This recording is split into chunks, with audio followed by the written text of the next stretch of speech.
ARG made their own ban list, and I'm not excited at all. I don't think this is anything legal that they have to worry about because they're not really putting this off as the official list. They're not committing any type of fraud that I know of, so I don't really think that Konami gives a fuck. But I'm not excited about this because I could be wrong about what I'm about to say here, but ARG just seems like a whole bunch of players that got banned from sanctioned events. They just migrated over to that. It's like the band of misfit Yu-Gi-Oh players. Yep, I said it. I understand why they thought of this because Konami ain't doing it that we know of. And we want to change something. I don't think ARG is in any position. I don't think they're nowhere near popular enough. They're nowhere near professional enough to be doing something like this. I guess you got to throw it out there to see if it works out. But seriously, I don't really take ARG serious. Am I the only one that feels like this? What the fuck is the point of creating a ban list and not having it effective at every event? If people actually adhere to this list when they go to ARG events, you do realize this is going to somewhat fluctuate the market even more than it already is, right? I don't think that's good. Anyway, on to the list. That's a whole lot of ban cards. Degenerate Releaser, Vanity's Emptiness. Degenerate Releaser, whatever. Emptiness ban, this is even more proof that the people, or they say the committee, who the fuck is on the committee? A bunch of misfit Yu-Gi-Oh players. They said that Emptiness at 1 was too much. At 3, I understood completely. Degenerate Releaser, I got. You're more likely to pull off Releaser's effect than Emptiness. Releaser is more likely to have more of an effect on the game state than Emptiness is. And Emptiness is easier to get off the board. It ain't like people play Mask of Dark, I'm gonna get it back, habit. They don't do that shit. Fusion Gate banned and Bubble Man at 1. Fusion Gate, true, is a part of the degenerate combos that require pretty shitty cards, not within the context of playing Fusion Gate and Chain Material. And of course, since you're playing these two cards already, because on their own, unless you're playing Hero Gate or something, are shit. I don't think that they're really serious talking about Fusion Gate. Bubble Man at 1, why you do that?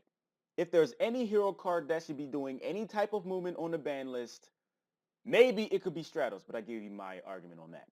Laval Chain Band. I did a video on this shit, but I want to touch on something that they said. It is consistently the centerpiece of degenerate FTKs, Blue-Blooded Oni. Blue-Blooded Oni, that whole deck is full of shitty-ass cards. And yes, an OTK, FTK can happen, but I don't think people really got the stamina to just do that over and over and over throughout a tournament.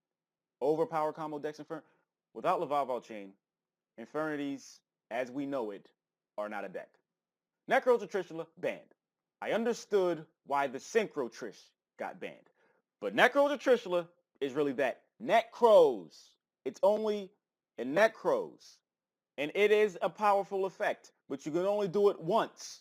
You're not going to always kaleidoscope into a bunch of rituals. Necros Trishula is that power play that doesn't cost that much, especially when you use your shirt for the tribute. I do not feel that it should be banned. Yet again, Yu-Gi-Oh players being bitches. World Magical Library banned. Yep, Chicken Race. Already talked about that. Sir to 1 and Dante to 2. I talked about Dante to 2. Sir loops Dante's, I suppose. You could still kind of sort of loop it. I guess I understand that. El Shaddai Fusion and Construct to 1. Okay, that was some shit that I said kind of anyway. Instant Fusion to 1 because of Nodin. If we also had Super Poly, I could kind of understand. I don't think Nodin's that powerful. Now, not every deck should play Nodin. Not every deck could play it. That's just my opinion. Mistake at 1, like many other floodgates, is something that is necessary. It doesn't hurt every deck. That is the point here. And it really just hurts, like says, no bitch, to Necros.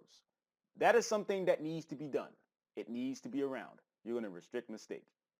This is always an argument. There's always some floodgate that come out. It's like, Mistake is amazing against this, and then not that long afterwards, you're the same motherfuckers talking about, oh my god, that's so unfair. Well, guess what? You play Necros. Fuck you. That's how I feel. You just happen to play the deck that Mistake shits on. Sorry. Necros and Unicorn restricted to 1. What is this order and shit they put this in? but I talked about it previously. Wind-up carrier Zen Mighty and Magician. Zen Mighty to 1, Wind-up, Magician to 2. Wind-ups had their time. It took them 3 banlists to be degenerate. And once that happened, they shit on them. Zen Mighty to 1 is fine, just because you can go into Zen Mighty. It's not like overpowered shit. It's just something that the wind-up deck would like to have. Magician to 2, all right, I guess. There's not really anything like overpowered about it because you can't just Shockmaster. Dragon Ravine to 2, all right, sure, gives Dragoonies a chance, but they probably don't have a chance. Because they got shit like Ghost Ogre around too. Get wrecked! Insector Hornet to 2. I fucking hate Insectors, but whatever. Rescue Rabbit to 2, sure. Slow but steady. Might end up going to 3. Summoners are restricted to 2. They gave the argument because of Wavering Eyes and Cleese. That's a really dumb reason. It's clear that they're not thinking about future product. Torrential Tribute to 2. I guess. And Gold Bulb to 3. You can only do it once a duel anyway. I don't think that's going to really hurt. Americans, and I'm an American, are really ban happy. And it's a sad sight when there's something like ARG that enables them to have some type of influence over a ban list. The one thing about Konami I can respect, oh shit, yep, I said it, is the fact that regardless of what people say, which usually is driven by emotion and shit, and that does not belong in the workplace, is that they do achieve the goal of inspiring people to buy future product. I feel if anybody has ever complained about Konami and their methods, you should apologize. Well, I'm not, because I acknowledge when you do good stuff too, but I'm sorry.